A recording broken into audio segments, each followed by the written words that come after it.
Imagine being so reliant on your family that every movement, including going to the toilet, is impossible alone. That was the horrifying reality for Crystal Stohr and her family. When first appearing on the show, she weighed about 618 pounds, barely able to move on her own, and she wanted to change that.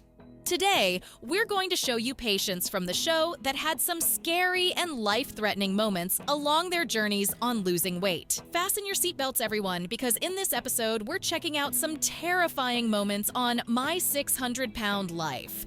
We're about to show you fights, dangerous scenarios, and situations, and the hardest of challenges the contestants had to overcome. Get ready, because this is about to be one hell of a roller coaster ride. I live with my fiance, Damien, and my 2 daughters, Faith and Rye, and my parents. We have lived here with my parents for the last 3 months, and we just moved in because I needed a little extra help. So Mom and Dad said, come on back home. I absolutely hate it. I feel like I'm a child and have to have Mommy and Daddy take care of me. One thing about Crystal was for certain. She wanted change. She didn't want to rely on others for everyday tasks, but the reality was that this is easier said than done. She needed help. And like other contestants on the show, she found Dr. Now. However, what she might not have known was that in order to change her life, she needed to change her lazy self first. Going. So You're not leaving. I know, because I got a long journey. Tedious drive ahead of us. I'm not looking forward to this trip. It's about a 25-hour drive. I really don't know how far I'll be able to go in a day without stopping. If I were fit, I could make it 8 hours a day, but that's just not gonna happen. Then came the first obstacle, and they haven't even reached Dr. Now yet. Their car broke down on the highway, and the problem was serious. They needed to get a tow truck and an Uber to their hotel, and things were not looking good for Crystal and her family. So I'm pulled over on the side of the freaking highway because fluids everywhere. Steaming and I don't freaking know. We're gonna let it cool down, and I'll let you guys know in a little bit, I guess, okay? Crystal's first meeting with Dr. Now was a critical turning point. Known for his direct and straightforward approach, Dr. Now laid out the harsh realities of her situation and the urgent need for weight loss. He prescribed a strict, low-calorie, high-protein diet designed to reduce her weight rapidly and safely. This plan required Crystal to cut out all the munchies and adopt a healthier lifestyle. Crystal fully understands just how dire her situation is. She says she does. But she's very close to being bedridden and pushing her body to a breaking point. So it's very important she make the changes to save her life now before it's too late. The road was far from easy, marked by both physical and emotional hurdles. Adhering to Dr. Now's diet plan demanded immense discipline and resilience. Crystal had to confront her emotional eating habits and find healthier ways to cope with stress and sadness. The exercises in the morning with me, but everybody said they would do the diet with me, and then none of them have because they say it's Harder for them than they thought. So they're all still eating the old way. And I'm the only one eating the new way by myself. Then, after getting married to her fiancé, Damien, it was time for Crystal to move to Houston in order to continue her weight loss journey. This was a hard decision to make, as it meant leaving almost everyone from her family behind in Idaho. But she knew this was the right choice, even though it was a terrible feeling for everyone to see her leave. But it's weird to leave here, since I pretty much always lived in Idaho. Yeah, love you guys.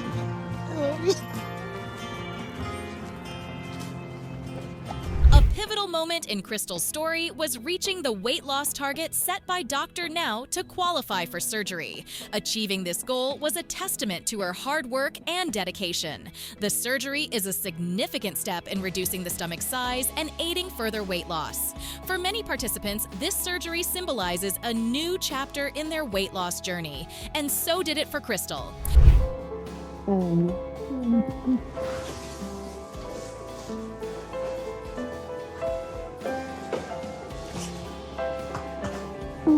Listen to your sister. Okay, go try. Take your stuff. Well, the day is finally here. Our next contestant, Delana, wasn't any better either. She weighed around 725 pounds before consulting Dr. Now. Her life was in imminent danger. She couldn't walk on her own. She couldn't get out of bed on her own. Everything was a challenge for her. Once you stand up, you feel all the weight on your legs. I am very terrified of falling. I've gotten to where I use an office chair in the house in order to be able to maneuver where I need to go. And I roll to the bathroom, and that's how I do it. The reason behind her excessive eating habits was terrifying by itself. She got pregnant at 20 years old, her partner left her, and she ended up giving birth to her stillborn daughter. This completely obliterated Delana's life and turned everything onto its head. It was one of the hardest moments in my entire life. I turned to food. I remember staying up for probably 3 days straight. No sleep. All I did was eat. 3 days straight. Then came a devastating moment in Delana's life where she realized she needed change and she needed it now. When trying to go grocery shopping with her husband James, she fell to the ground and couldn't get up. Could you imagine that happening to you? Completely ridiculous, right? But for Delana, this was a catastrophe. I knew that was gonna happen. Damn it! I hate my life and what I've become. What can we do? I don't know. Can you crawl? No, my knees hurt. After this incident, Delana went to see Dr. Now to see how she could lose weight and become a free person again. Because being held prisoner in your own body doesn't exactly sound like fun, does it? However, there was another twist in this story. Their car also broke down, and the camera crew had to intervene to push them into safety.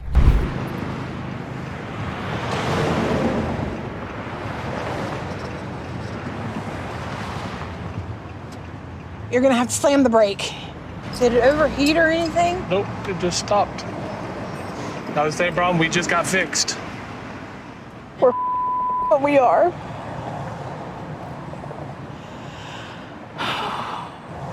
Delana's journey to weight loss wasn't easy, as it mostly isn't for anybody. She faced tremendous challenges along the way, and Dr. Now almost gave up on her.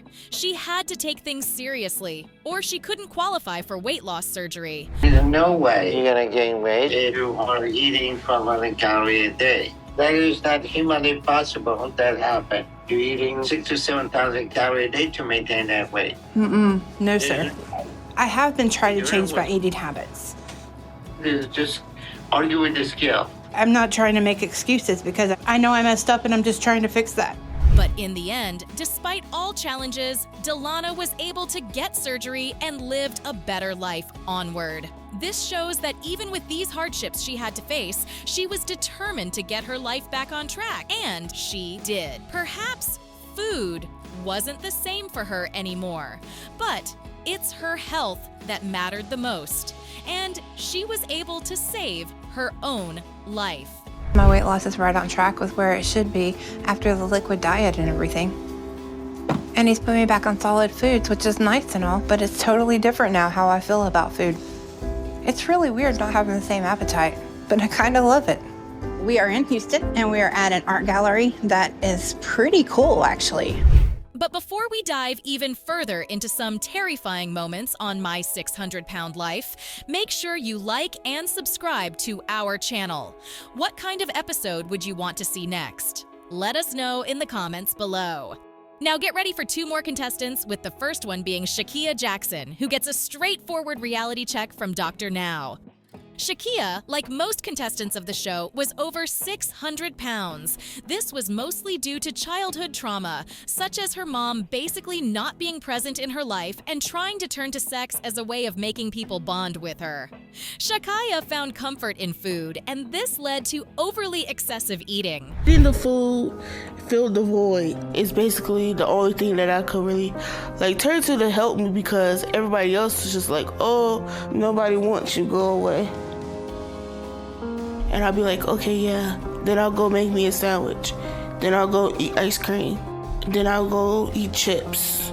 By the time I graduated high school, I was close to 400 pounds.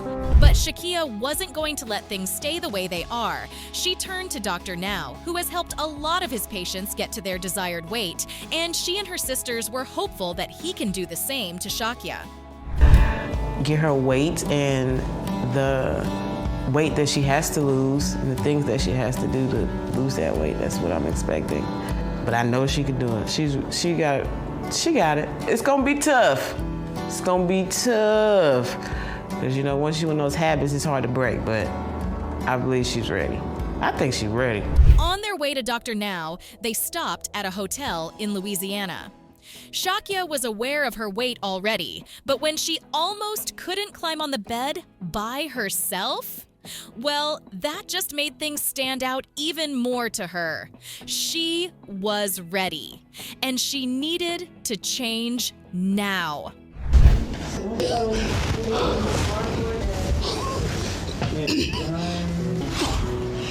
down, you ain't gotta move so fast, slow down. You said, huh? That was a wake-up call.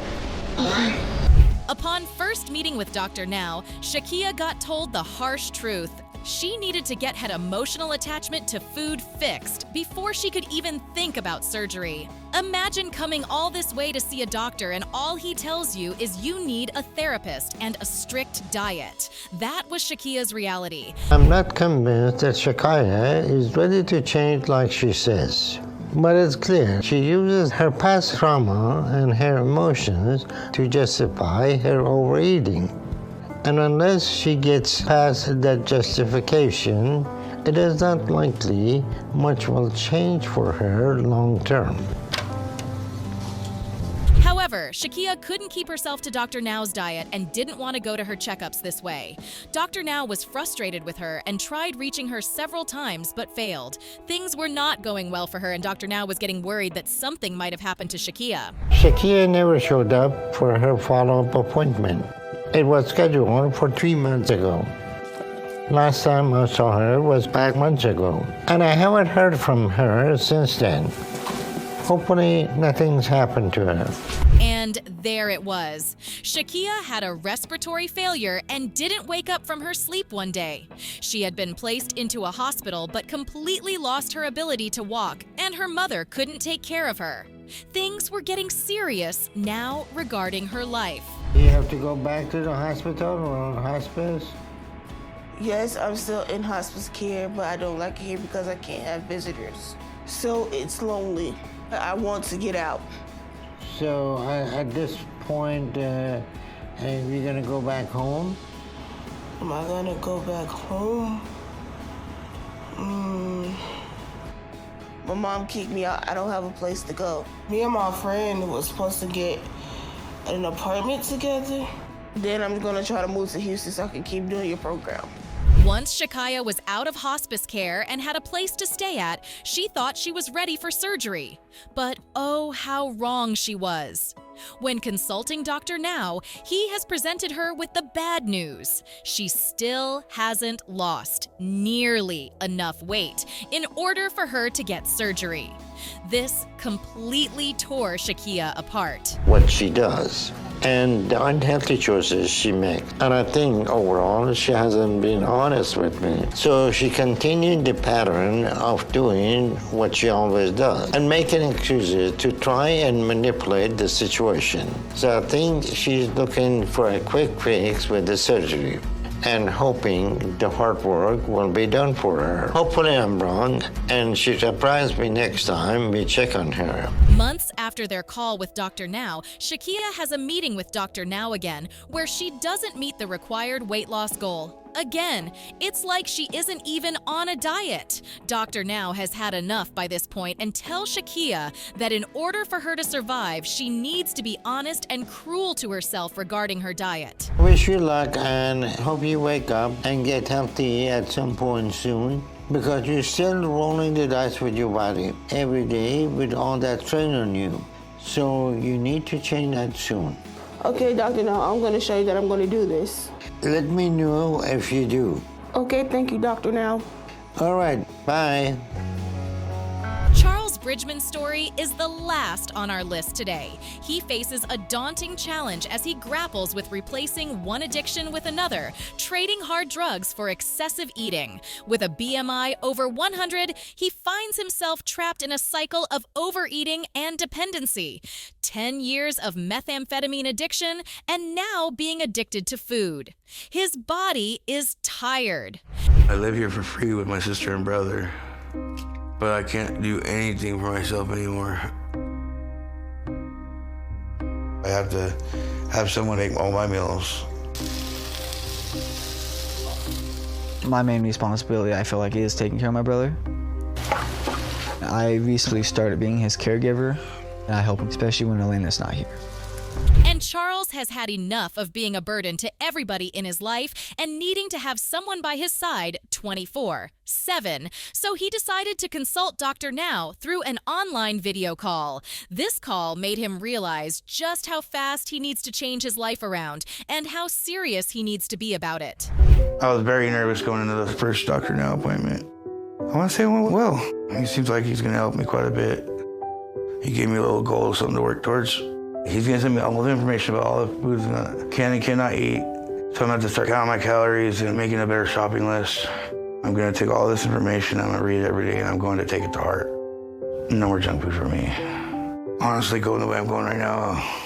Then their second online call went a bit different. Charles wanted to do the surgery right away and didn't want to move to Houston. He wanted this like it was some sort of quick fix for his weight.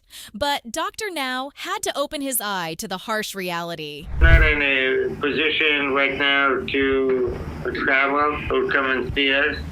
You're going to have to lose some weight and get more mobile. And if you do that, then you're going to need to move to Houston if you want to do my program. I'm going to Houston for the surgery and to recuperate, but then I'm coming back. That is now how it's going to work, Charles. And then Charles decided it was a good idea to change up Dr. Now's plans for his weight loss journey. He didn't go to the appointment he set up at a clinic near him, saying his car isn't fixed. Instead, he stayed home and exercised on his own, wanting to impress Dr. Now when he gets to see him in person.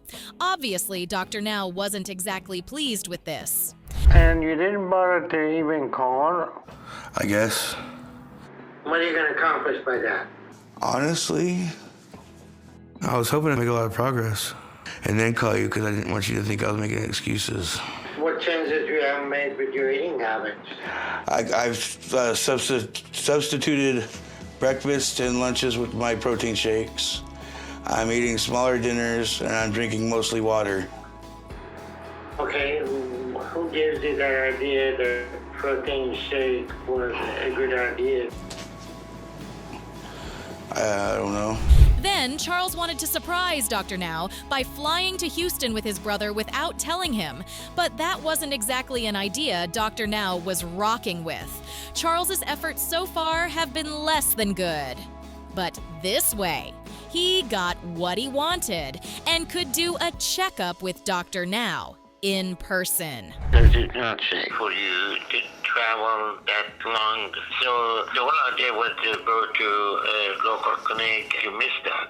I'm aware. I just wanted to show up in person just so you can see the progress I've made. And you know I've made it here, so that has to show you I've come a long way. Well, Charles, even if you make it to the flight, it doesn't mean that you're home free.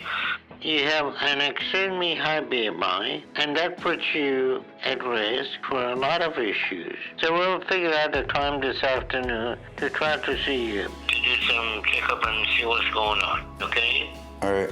So sit tight. We're going to call you back. However, even after all this time, Charles wasn't making the progress he should have.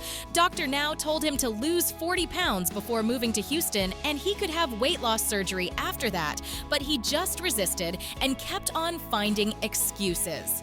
Charles was a tough patient to guide to the right path. And with that, these were some terrifying and truly bizarre moments on My 600-Pound Life. Subscribe to our channel and let us know which moment was the most intriguing for you. We hope you enjoyed this video and hope to see you again soon. He seems to think he can make up his own rules of how things should go. But that's not happening here, so I wish him the best. Hopefully he will wake up before he gets to a breaking point. But with what I have seen, I'm still not too optimistic about that. I don't look at it like I failed the program.